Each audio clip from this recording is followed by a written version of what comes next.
Om Tat Sat, Sriman Bhagavad Gita, Chapter 9, The Sovereign Science and Sovereign Secret.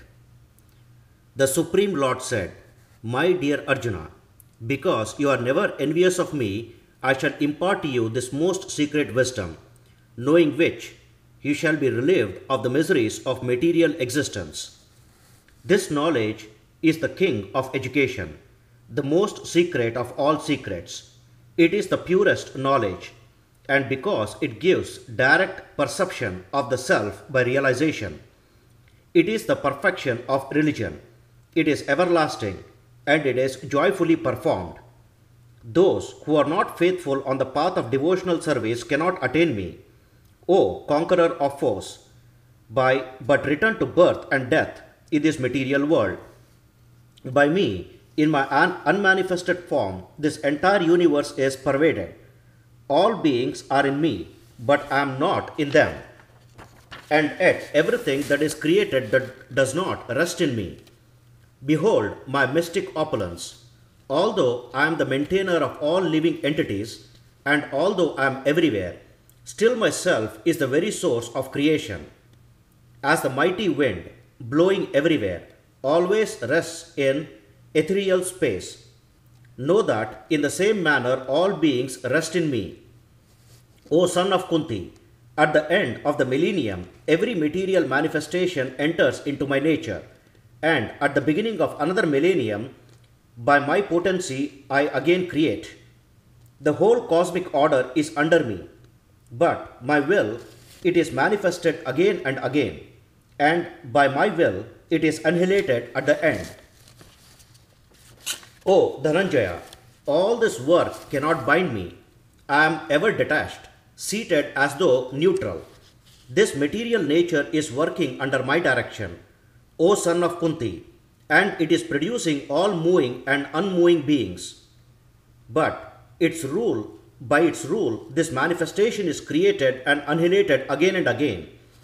Fools deride me when I descend in the human form. They do not know my transcendental nature and my supreme domination over all that be. Those who are thus bewildered are attracted by demonic and ascetic views.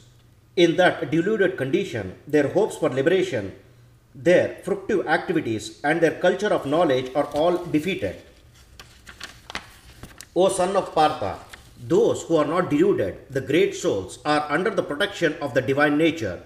They are fully engaged in devotional service because they know me as a supreme personality of Godhead, virginal and inexhaustible, always chanting my glories, endeavoring with great determination, bowing down before me. These great souls perpetually worship me with devotion. Others who are engaged in the cultivation of knowledge worship the Supreme Lord as the one without a second, diverse in many and in the universal form. But it is I who am the ritual, I the sacrifice, the offering to the ancestors, the healing herb, the transcendental chant. I am the butter and the fire of the offering. I am the father of this universe, the mother, the support, and the grand share. I am the object of knowledge, the purifier, and the syllable Om. I am also the Rig, the Sama, and the Yajurvedas. I am the goal, the sustainer, the master, the witness, the abode, the refuge, and the most dear friend. I am the creation and the annihilation, the basis of everything, the resting place and the eternal seat. O Arjuna, I control heat, the rain, and the drought. I am immortality, and I am also death personified. Both being and non-being are in me. Those who study the Vedas and drink the Soma juice, seeking the heavenly planets, worship me indirectly. They take birth on the planet of Indra, where they enjoy godly delights. When they have thus enjoyed heavenly sense pleasures, they return to this mortal planet again. Thus, through the Vedic principles, they achieve only flickering happiness. But those who worship me with devotion, meditating on my transcendental form, to them I carry what they lack and preserve what they have.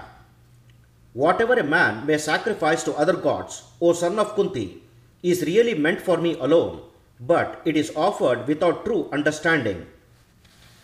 I am the only enjoyer and the only object of sacrifice. Those who do not recognize my true transcendental nature fall down. Those who worship the demigods will take birth among the demigods. Those who worship ghosts and spirits will take birth among such beings. Those who worship ancestors go to the ancestors, and those who worship me will live with me. If one offers me with love and devotion a leaf, a flower, fruit, or water, I will accept it. O son of Kunti, all that you do, all that you eat, all that you offer and give away, as well as all austerities that you may perform, should be done as an offering unto me. In this way, you will be freed from all reactions to good and evil deeds. And by this principle of renunciation, you will be liberated and come to me. I envy no one, nor am I partial to anyone. I am equal to all. But whoever renders service unto me in devotion is a friend, is in me, and I am also a friend to him. Even if one commits the most cruel actions, if he is engaged in devotional service, he is to be considered saintly because he is properly situated. He quickly becomes righteous and attains lasting peace. O son of Kunti, declare it, my boldly, that my devotee never perishes. O son of Partha, those who take shelter in me, though they be of lower birth, women, Vaishyas, that is merchants, as well as Shudras, that is workers, can approach the supreme destination. How much greater then are the Brahmanas, the righteous, the devotees, and saintly kings, who in this temporary miserable world engage in loving service unto me. Engage your mind always in thinking of me, offer obeisance and worship me. Being completely absorbed in me, surely you will come to me.